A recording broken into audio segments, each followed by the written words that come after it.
So Call of Dragons has just introduced a new 30v30 mode inside of the game, or it's coming soon. Details are going to be right here, and I'm going to be watching this with you guys now to see what's coming, what's exciting. We have the community manager of Call of Dragons here. Let's see what's going on. It's Isa here, and right I'm now. joined by Leo, community manager for Call of Dragons.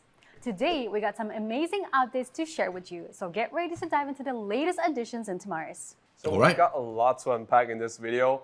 First, we have the brand new game mode, Roots of War. It's an intense 30 versus 30 team battle where you will fight for control of the life zone. 30v30, that sounds like a lot of fun. I mean, we have big battles inside of these kingdom builders, specifically Call of Dragons, but let's see what this is all about. Nice.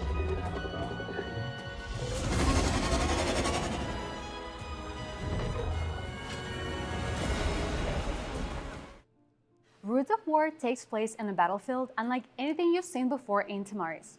Diverse terrain and the fog of war will shape your team's strategy, and you can use it to your advantage. Now let's break it down a bit further. In order to participate in this event, your alliance has to be at least the top 20 rankings in your server. All right, so being in a solid alliance is something that must be. Good thing that we are over here in the Blood Alliance. If you want to join us in the Blood family, link to the Discord's in the description of this video. Yeah, so this is actually really good in my opinion. It kind of promotes team play, working together and all that. Plus, your alliance needs to have at least 10 alliance towers in order to qualify for registration. Easy. During registration, alliance leaders and officers can nominate up to 30 combatants and 10 substitutes for their team roster. Make sure you're a member of an alliance before the registration date and have reached the minimum city level of 16. How frequent is the event, you might wonder? Well, the battlefield opens every 2 weeks.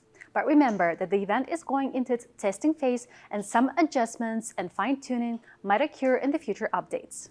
Can anyone say esports? Totally see this being something that could be taken into a competitive style. Seems cool. I like it. When you enter the battle, you'll be teleported to a completely new map divided into two teams. The Shia's forces, represented by the blue color, and Yain's forces, fighting under the golden color. But before entering the battlefield, it's crucial to recall all your legions and make sure you are not in a war frenzy state. Your goal is to reach highest amount of points for your alliance. The team with the highest alliance points at the end of the match will win. Once the battle starts, it's divided into two phases, the preparation phase and battle phase.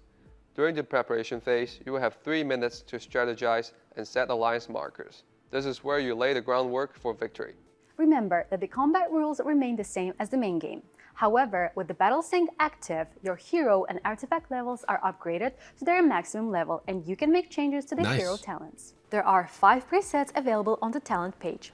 Imported and manual presets must be configured before the campaign begins. After they have been configured, you can switch between them freely. Remember that Battle Sync does not change heroes and artifact star ratings or skill levels, and changes made to the talents only apply within the event. Policies and season reset buffs do not apply to this event. All right, so it's time to get those heroes up. I mean, if you want to be competitive, you need to grind and spend to get yourself to the point where you could actually do this. By the way, thanks Call of Dragons for sponsoring today's video. As well as rune buffs. However, buffs from tech, faction, title, building, city theme, and items are still active during the battle. Now let's talk about the key elements and buildings on the map. When the battle phase kicks off, that's when the real action begins. You'll score personal points by defeating enemy units, occupying buildings, gathering Luminbright pools, score points for both you and your alliance. But the key element here is delivering lifestone to one of your buildings or neutral buildings, which grants a massive number of points to your alliance. There are 3 of lifestone pedestals scattered across the battlefield. Periodically, lifestone will appear at one of the lifestone pedestals, and both teams must fight to obtain it. It's a race against time to See the name there? Who is your daddy? I just think that's funny. Sorry. secure it and gain the upper hand. And remember, delivering lifestone to neutral locations or buildings not only grants you points, but also allows your team to summon behemoths to squash your opponents. Buildings play an important role too, occupying various structures like the Hall of Power, the Outpost, the Tree of Healing, the Tree of Courage, and the Hall of Nature grants points and unique benefits to your team.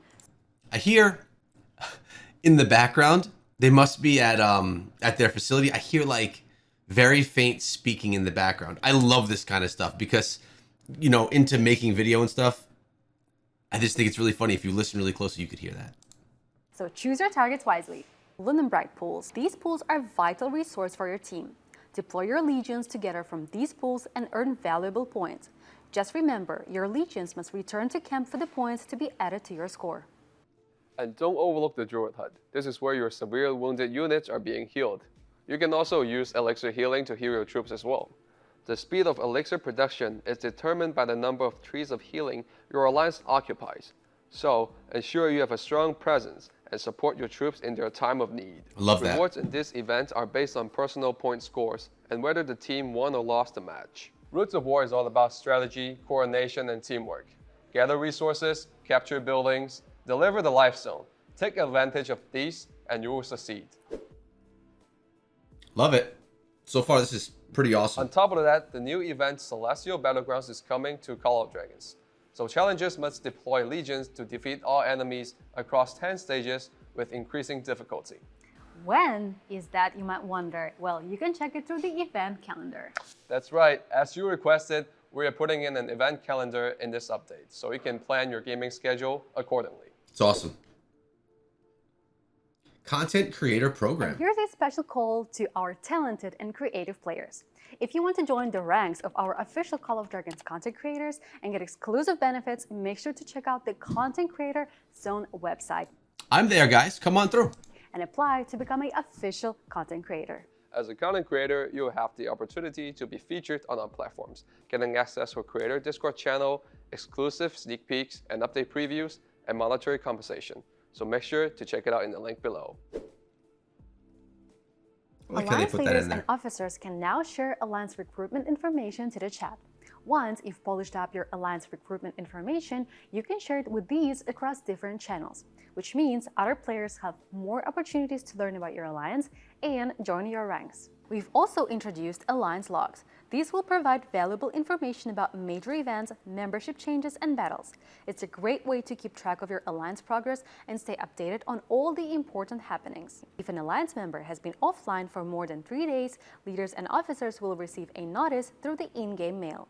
It's a helpful tool to ensure everyone is active and engaged in the game. Solid for clan management. Starting with Season 1 Plus Stars Reignited, we're introducing a new rule. So for the first 48 hours, players cannot attack each other. So that includes PvP, attacking resource points, attacking cities, and destroy buildings. As for other adjustments, you can now see the locations and levels of all villages by selecting the Alliance tab on the left-hand side of the world map. Cool. One of the last things we have added is a reset feature for policies. During the season, you can now reset your policies and refund prestige. This feature has a 30-day cooldown. And let us know about your overall season experience in Call of Dragons. If you have any feedback or suggestions, let us know in the comments below. This is all cool so far. We also have the new legendary marksman artifact called the Gold Crest. It will be available in the event Forge of Light and Riches of the Forest event. The Gold Crest has a 15% increase in march speed, 2,800 base damage, and with Fragor in the field, the Gold Crest will have an extra 900 damage factor and 3 seconds immobilization when the skill is deployed. That's all for today's video. Thank you so much for tuning in. Let us know what you think of this update in the comments below. All right, guys. So what do we think of the update? Well, first of all, I love Call of Dragons as a kingdom builder. I think they really do a nice job. I love that they're implementing something that could turn into a competitive tournament style, possibly even esports style event inside of the game. We love that. I love esports. I come from esports. I used to cast esports for Clash of Clans, Brawl Stars, PUBG, and all that. So this is something that's really interesting to me. As not even as a player, I'm talking about like as a caster or someone that really could take you through that type of an event. Looks really fun as well. I love how they're just continuously making the game better, tweaking things along the way to show that they care about the players that are playing the game. New game modes, new quality of life improvements, new ways to help manage clans or alliances. Just a nice update here out of Call of Dragons. Good job, guys. Hope you guys are enjoying the game, and I'll see you guys in my next video.